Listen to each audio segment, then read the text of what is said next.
أعوذ بالله من الشيطان الرجيم بسم الله الرحمن الرحیم. درس 17. مد لازم. کدام وقت مد لازم می شود؟ حرف مد آمده بعد حرف مد سبب مد ساکن لازم آید مد لازم می شود. یعنی کدام وقت مد لازم می شود؟ وقتی که بعد از حرف مد ساکن لازم آید، یعنی سبب مد ساکن لازم آید مد لازم می شود. ما گفتیم که ساکن لازم آن ساکن است که از اول بوده و دائما و تا آخر می ایستد، هیچ وقت تغییر نمی کند. مد لازم را چند مقدار کشیده می شود. مقدار 4 حرکت کشیدن شرط است. اگر مقدار 1 حرکت کشد گناهکار می شود.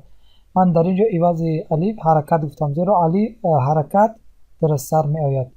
الان از تجوید نامم برای شما درست‌تر ان شاء الله می فهمونم. مد لازم 4 قسم است. اول مد لازم وزنین در کلمه. اگر بعد از حرف مد ساکن لازمی تشدید دار در یک کلمه آید مد لازم وزنین در کلمه پیدا می شود. در اینجا نگاه کنید، ما گفتیم که تشدید، حرفی که تشدید داشت ما یعنی می فهمیم که در اصل آن حرف دو حرف است که اولش ساکن است و دومش همین حرکت که در اینجا گذاشته شده است از حرف دومش است. پس همون حرف اولش که ساکن است اون چی است؟ ساکنی لازم. پس در اینجا چی میگن؟ ساکن لازمی تشدید دار. همون را میگن که در حرفی که در بالاش تشدید است حرف اولش ساکنی لازم است. در اینجا نگاه کنین قاعده چی بود؟ اگر بعد از حرف مد ساکن لازمی تشدید دار آید و هر دوش در یک کلمه مد لازم وزنین در کلمه پیدا می شود. مد لازم وزنین در کلمه را مقدار 6 حرکت کشیدن لازم است. یعنی مقدار 6 حرکت حرف مدش را میکشیم. در اینجا نگاه کنیم، این یک کلمه است، حرف مد آمد بعدش چی؟ ساکن لازمی تشدید دار، یعنی در تشدید یعنی ما گفتیم که در حرف است اولش ساکن است، همون ساکن لازم است، همون حرف اولش. پس در اینجا چی؟ مد لازم وزنین در کلمه میشد مقدار 6 حرکت میکشیم. الصاخة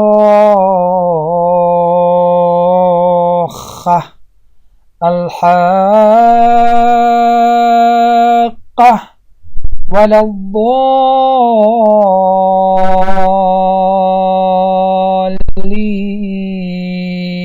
خب این بود مد لازم وزنین در کلمه. دوم مد لازم سبوق در کلمه. اگر بعد از حرف مد ساکن لازمی به تشدید در یک کلمه آید مد لازم سبوق در کلمه با وجود می آید. مد لازم سبوق در کلمه تنها در 2 آیات قرآن آمده است. یعنی در اینجا بعد از حرف مد حرف آید که ساکن لازمی به تشدید، یعنی خودی ساکن لازم باشد به تشدید. یعنی ما گفتیم که تشدید حرفی است که علامت است که در بالا حرفی که گذاشتم، پس در اصل آن حرف 2 تا است که اولش ساکن است دومش حرکت دار. پس همون ساکنی حرف اولش که ساکن است اون ساکن لازم است که او را ساکنی لازمی تشدید دار میگوید. اما این یعنی مد لازم سبوق در کلمه ساکن لازم به تشدید، یعنی خود همون ساکن را میگذارن بعد از حرف مد و هر دوش در یک کلمه. و مد لازم سبوق در کلمه تنها در 2 آیات قرآن آمده است. اول در این اولش، این دوم در سوره یونس آیت 91، دومش در سوره یونس آیت 51. من الان در قرآن کریم برای شما درست‌تر و واضح‌تر ان شاء الله میفهمونم. اینم سوره یونس آیت 51. نگاه کنید، الف اومد با حرف حمزه حرکت زبر دارد. الف در اینجا حرف مد شد. بعد از الف چی آمد؟ حرف لام. حرف لام چی است؟ ساکنی لازم است. یعنی نگاه کنید در بالاش علامت ساکن گذاشته شده است، یعنی این ساکن لازم است که هیچ وقت تغییر نمیکنه، یعنی حرکت پیدا نمیکنه. بعد در اینجا چی؟ مد لازمی سبوق در کلمه و اینها در یک کلمه هستند. و در اینجا نگاه کنید، در اینجا الف خود را گذاشته شده است و با همزه است و همزه حرکت زبر دارد. این مثل همین است. نگاه کنید، فقط در اینجا الف کلان است و در اینجا الف خورد. هر دو همین یک است، فقط این را خورد این را کلان. مثل یای خورد و وای خورد که گفت و واوی خورد که گفتیم، پس الف هم همین خیل خورد که نویستم، همون هم مثل همین الف کلان است. در اینجا الفش رو به مقدار 6 حرکت میکشیم، این حرف مد رو. الان الان.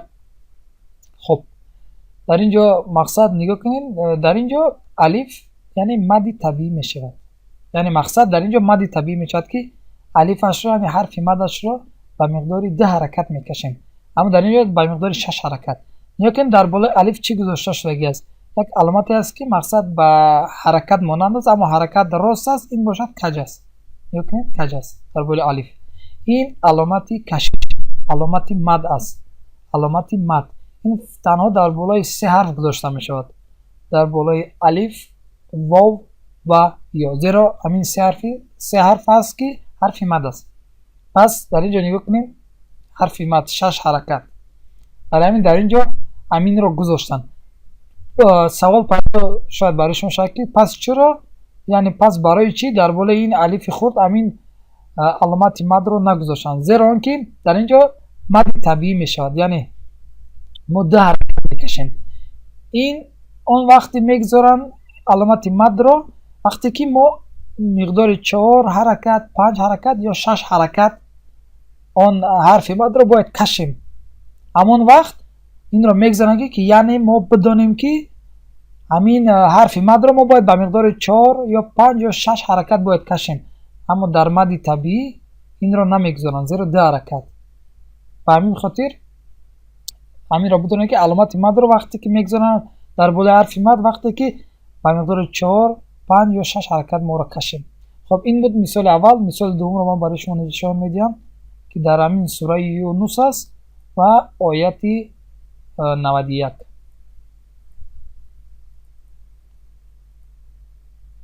نه یکنیم استعیذ بالله الان الان. در اینجا نگاه کنید این چی کدام حرف است؟ این حرفی لام الف است، لام با الف، یعنی لام با الف. وقتی لام با الف که یکجا شد مقصد او را چی میگن؟ لام الف، لام الف. در اینجا نگاه کنید در بالای حرف لام زبر است و در بالای حرف الف علامتی مد هست. برای چی؟ در اینجا نگاه کنید الف حرف مد شد، یعنی با لام اومد و لام حرکت زبر داره، پس در اینجا الف حرف مد شد و بعدش چی اومد؟ حرف همزه، یعنی سبب مد. در اینجا چی؟ مد منفصل، یعنی جدا، مد منفصل شد. پس ما گفتیم که مد منفصل را یعنی مقدار 2 حرکت یا 4 یا 5 حرکت مقصد میکشیم، شما خیلی نیست. پس برای چی در اینجا اینو گذاشتن؟ زیرا ما گفتیم که مثال هم میتونیم مد منفصل را به مقدار 2 حرکت کشیم و هم میتونیم که به مقدار 4 یا 5 حرکت کشیم. بس برای همین خاطر این رو گذاشتم. اگر مثال اینجا مد طبیعی میشد پس این علامت مد رو در بالای الف نمیگذاشتم، زیرا که ما همون 2 حرکت کشیم زیاد نه. پس ما در مد منفصل چی گفته بودیم؟ یعنی ما باید بالابری رعایت کنیم. یعنی مثال اگر اینجا رو به مقدار 4 حرکت کشیم پس در اینجا هم نگاه کنیم مد منفصل شد، پس در اینجا هم مقصد باید ما مقصد رعایت کنیم. یعنی چه خیلی که را کشیدیم 4 حرکت، پس در اینجا باید ما 4 حرکت کشیم، زیرا که مقصد در یک آیات آمدگی است، در یک آیات و بعدی در یک آیات است. مقصد در یک آیات که بود مقصد چه خیلی که اولش رو خوندیم دومش رو باید همین خیلی خونیم مقصد، زیرا که در یک آیات آمدگی است، چه خیلی که در سوره بقره در آیات 4 ما برای شما فهموندم. یعنی چه خیلی که در اولش خوندیم در دومش همین خیلی، زیرا که در یک آیات است. خب این بود مقصد مثالی مدی لازم سبوکی، فقط همین 2 حالت است که هم هر دوش در سوره یونس آیات 51 و 91. در اینجا هم اول 91 رو گذاشتن و 51 رو، بعد دوم 51 یعنی گذاشتن. اما من مقصد حساب رو مقصد رعایت کردم، یعنی اول 51 برای شما نشان دادم، بعد 91. خب سوم، مد لازم وزین در حرف. اگر بعد از حرف مد ساکن لازم همراه با حرف ادغام شده آید، مد لازم وزین در حرف به وجود می آید.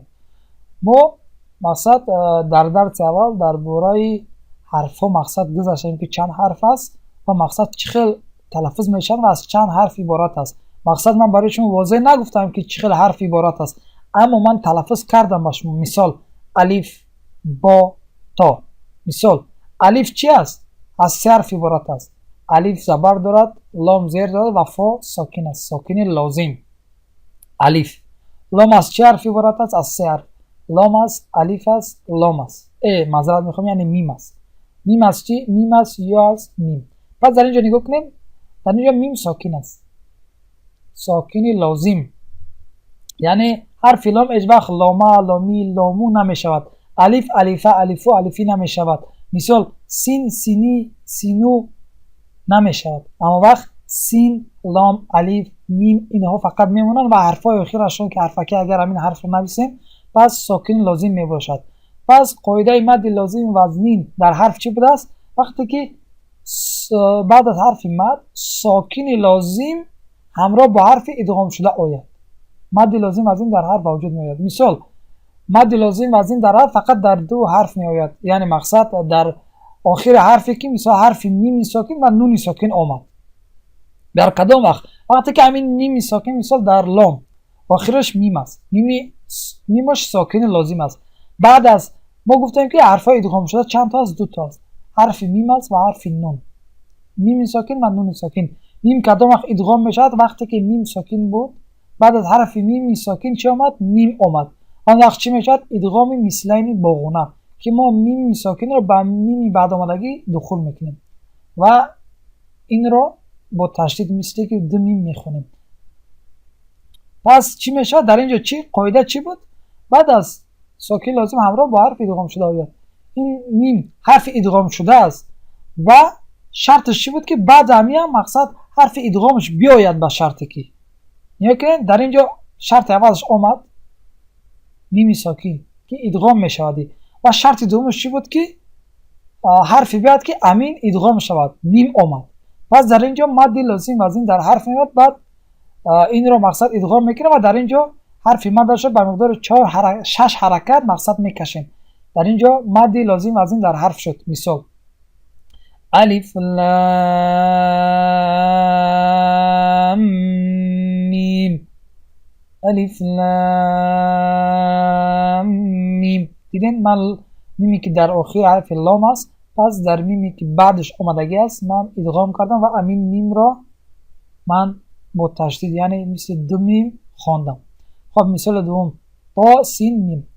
تا عبارت از سه حرف است، سین عبارت از سه حرف است. میم خیلی ما میم رو برای شما گفتیم.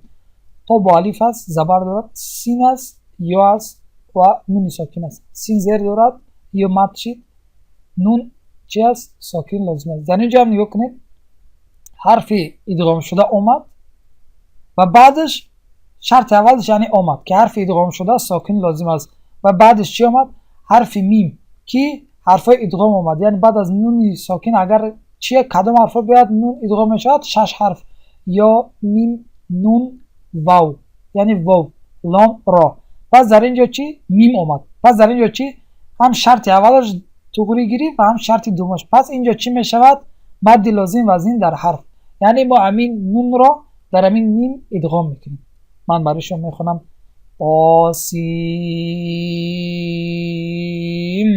میم. دیدین؟ سیم میم یعنی نون رو نخوندیم، نون رو در میم ادغام کردیم، مثل که میم رو با تشدید خوندیم، میم رو با مقدار دو میم خوندیم. سیم میم. دیدین؟ یعنی هم شرط اول حرف ادغام شده بیاید که ساکن لازم داشته شد و بعدش حرفایی بیاید که مقصد همین حرف ادغام شده در وی ادغام شود.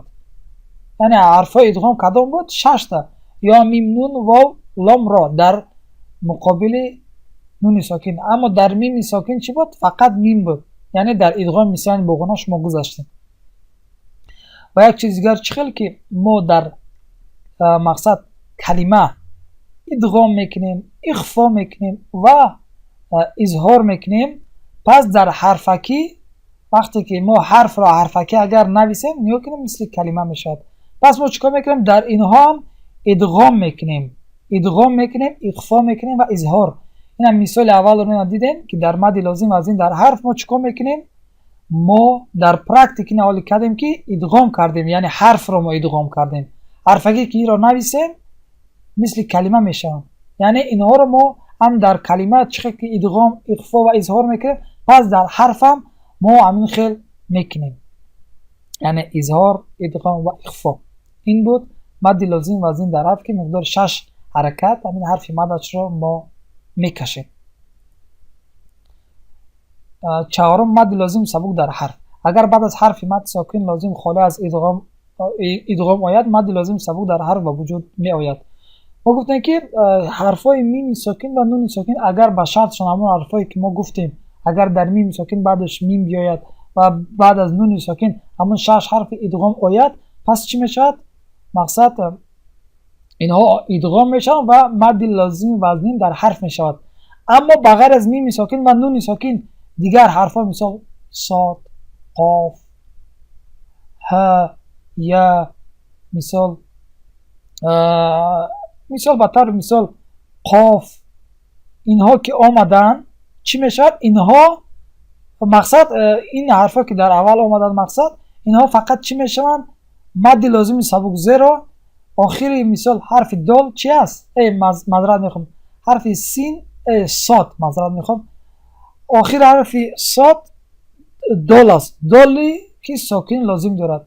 دال اگر بعدش 100 حرف هم بیاد حرف ادغام شدن است که این ادغام شود. پس چی میشود؟ مد لازم سبک در حرف. قاف هم خیلی قافی که فایی که در آخر حرف قاف است در حرفی که ما بخونیم بنویسیم مقصد، پس چی میشود؟ هیچ وقت ادغام نمیشود این، زیرا حرفای ادغام شدن است. اما نون ساکن و میم ساکن هست. اما اگر بعد از در اینجا نون هم گذاشتم، اگر نون رو ما حرفکی نویسیم نون آخرش ساکن لازم است. اگر بعد از همین نون ساکن یا میم ساکن حرفای همین ها نآید، مثال میم بعد از میم ساکن اگر میم نآید یا بعد از نون ساکن همون 6 حرف نآید، مقصد از حرفکی است. پس چی می شود؟ مدی لازم سبک در قاعده گفته شده است که بعد از حرف مد ساکن لازم خالی از ادغام، یعنی میم ساکن و نون ساکن اومد اما بعدش همون حرفای ادغام شده نآمد، پس مد لازم سبک در حرف می شود. و دیگه ها مثال صاد، قاف، مثال همین ها چی می شوند؟ فقط مد لازم سبک در حرف. اما اگر میم ساکن یا نون ساکن آمد، اگر بعدش همون حرف های ادغام نآمد، پس آن وقت میم ساکن و نون ساکن در آخری همون حرف اگر حرفکی نویسیم آمدن مقصد بعد آنها مقصد حرف های ادغام نآمد، پس مد لازم سبک در حرف می شوند. مد لازم سبک در حرف را در مقدار 6 حرکت کشیدن لازم است. ما حرف حرکتش رو بر مقدار 6 حرکت ما میکشیم، یعنی مقدار 6 حرکت میکشیمشون. خب مد لازم از این در حرف و مد لازم سبک در حرف از حرف های هجایی عبارت بوده در اول بعضی از سوره های قرآن آمدند. یعنی الان برای شما درست میفهمه که همین حرف را که ما گفتیم مثال الف لام میم یا تا سین میم، اینها فقط در اولی سوره های قرآن کریم می آیند، یعنی در مبین یا در آخر نه، فقط در اول. من انشالله برای شما در مثال برای شما نشان میدیم. و قاعده مد لازمی حرفی آن است که تلفظ هر حرف از 3 حرف عبارت بوده وسط آنها حرف مد باشد. یعنی قاعده مد لازمی حرفی آن است که حرفایی که مقصد عبارت از 3 حرف هستند و مابند حرف مابینگیشان حرف مد باشد. مثال این همین حرفای مقصد که مد لازمی حرفی اینها هستند: حرف نون، میم، لام، کاف، قاف، عین، صاد، سین. در اینجا نگاه کنین الف هم عبارت از 3 حرف است اما در بینش که حرفی مد نیست، پس این در مد لازمی در حرف مقصد دخول نمی شود. و ما گفتیم که مثال چقدر ادغام میکنیم مقصد در حرف، چقدر که در کلمه ادغام اخفا اظهار میکنیم در کلمه در حرف هم همین خیلی میکنیم. در اینجا مثال ادغام شکردیم. در اینجا نگاه کنین، من امین رو برای شما درست سر میخونم. نگاه کنین امین رو حرفکی گذاشتم. کاف یا قین صاد. در اینجا نگاه کنین در حرف عین ما یعنی حرف یاش رو کشیدیم. برای چی؟ مقصد در اینجا از روی قاعده گیریم حرف یا حرف مد نمیشد، اما در اینجا حرف یا حرف لین میشد. ان شاء الله شما در درس های آینده درباره حرف‌های لین میگذاریم که در اینجا یا که حرف لین شد پس حرف مد میشد یعنی کشیده میشد. در اینجا نگاه کنین، پس من در عین وقتی گفتم در نونش رو من اخفا کردم. نگاه کنین عین صاد یعنی عین صاد نگفتم، یعنی نونش رو اخفا کردم. برای چی؟ برای که بعد از در اینجا بعد از نون چه نگه حرف صاد، پس یعنی چیکار میکنیم؟ در اینجا اخفا کردیم، در اینجا در حرف ادغام کردیم، در اینجا در حرف اخفا کردیم و اظهار مثال در اینجا نون آمد. نون آخرش اگر حرفکی نهستیم نون ساکن است یعنی ساکن لازم. اگر بعد از همین نون همین ها آید پس چی میشود؟ در اینجا همین نون اظهار میشود. مثال نون ها یا. و یک چیز دیگر که در اینجا نگاه کنیم، ما چرا که در کلمه استعلا و استفاله میخونیم پس حرفکی که هم میخونیم، پس اون وقت هم ما استعلا و استفاله را نگاه میکنیم و هم خیلی میخونیم. مثال کاف با الف، در اینجا مثال حرف کاف را اگر حرفکی نویسیم 3 حرف میشود، کاف و الف و فا. کاف حرکت زبر دارد با الف است و فا ساکن است. در اینجا استفاله میشه یعنی ناپورا خونده میشه. کاف یا معذرت میخوام هم با الف آمد اینجا استفاله میشود.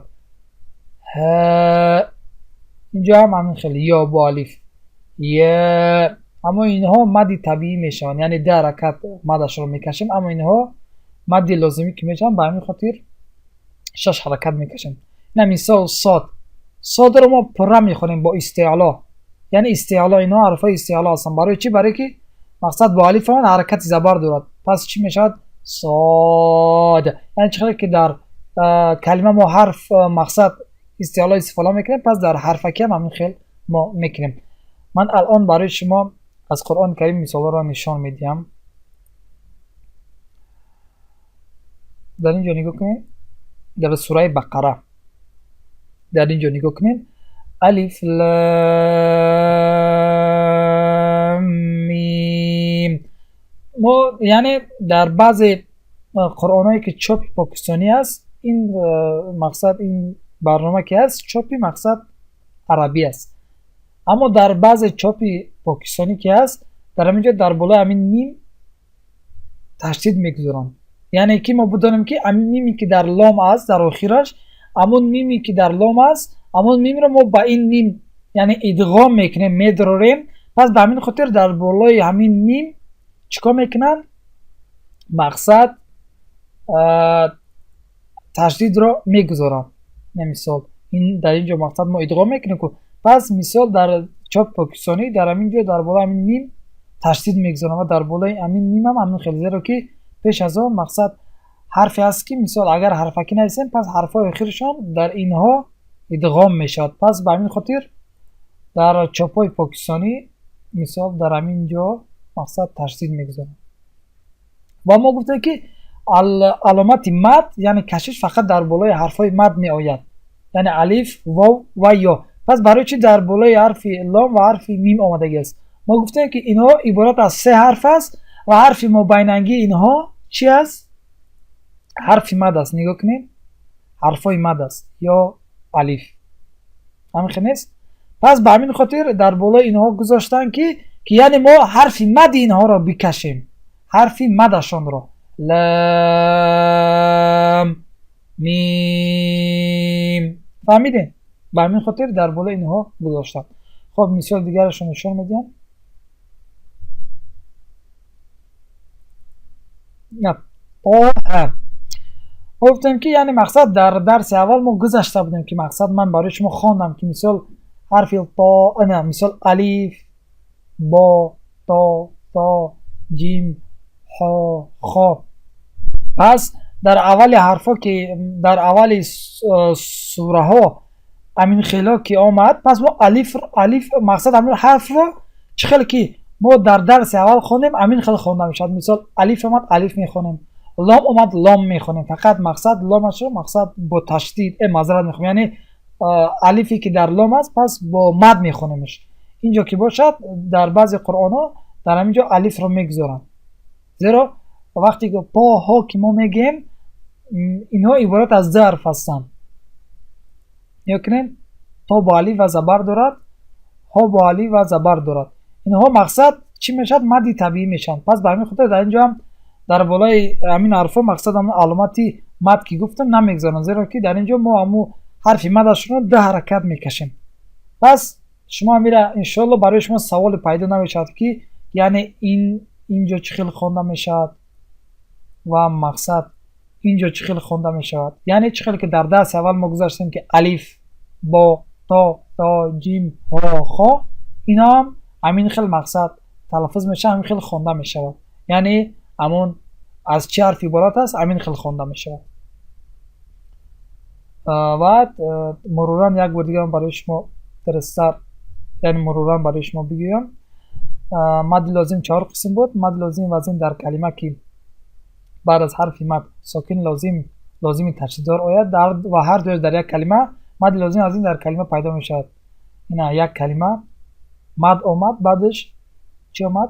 حرف تشدیددار که در داخل تشدید مقصد ساکن لازم هست. حرف اولش ساکن لازم است. دوم مد لازم سبک در کلمه که فقط در 2 آیات قرآن کریم آمدگی است. اول در سوره یونس آیت 91، دوم در سوره یونس آیت 51 که بغیر از این دیگر مد لازم سبک در کلمه آمدگی نیست. فقط این 2 آیت است که اگر بعد از حرف مد ساکن لازم به تشدید آید در یک کلمه، مد لازم سبک در کلمه با وجود می آید. یعنی بعد از حرف مد ساکن لازم آید یعنی به تشدید، یعنی خود همون ساکن لازم گذاشته شدگی باشد آن وقت با هر دوش در یک کلمه و آن وقت مد لازم سبک در کلمه می شود. و مد لازم وزن در حرف آن وقت که اگر بعد از حرف مد ساکن لازم همراه با حرف ادغام شده آید، مد لازم وزن در حرف به وجود می آید. یعنی این مثال حرف لام میم ساکن و نون ساکن که آمد، یعنی در آخر حرف اگر حرفکی نویسیمش، پس بعدش اگر حرفای ادغام شده آمد، مثال بعد از میم ساکن میم آمد و بعد از نون ساکن همون 6 حرف یا میم نون واو لام را آمد، پس اون وقت چی می شود؟ مد لازم وزن در حرف.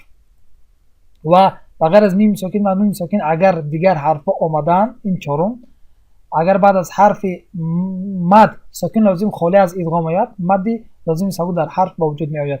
مثال دیگر حرفا بغیر از میم ساکن و نون ساکن که آمدن، ها، یا، مثال کاف، صاد، اینها، پس چی می شود؟ مد لازم سبک در حرف. اگر میم ساکن و نون ساکن هم آمد، مثال در حرفکی اگر در آخرش میم ساکن و میم ساکن و نون ساکن اگر آمد بعدش حرفای ادغام نمود همون 6 حرف، پس اون وقت همین میم ساکن و نون ساکن در آخری همون حرف که اگر حرفکی نویسیم مد لازم سبک در حرف می شود. و ما گفتیم که مقصد اینها همین حرفا مقصد فقط در اولی سوره های قرآن کریم می آیند، یعنی در مابین یا در آخر نمیان، فقط در اول. و حرفای قاعده مد لازمی حرفی همون حرفای هستن که عبارت از 3 حرف هستن که حرف مبینگیشون حرف مد است. همون حرف است. و انشالله امید دارم که درس را فهمیده باشید. جزاک الله خیر و بارک الله فیکم. السلام علیکم و رحمت الله و برکاته.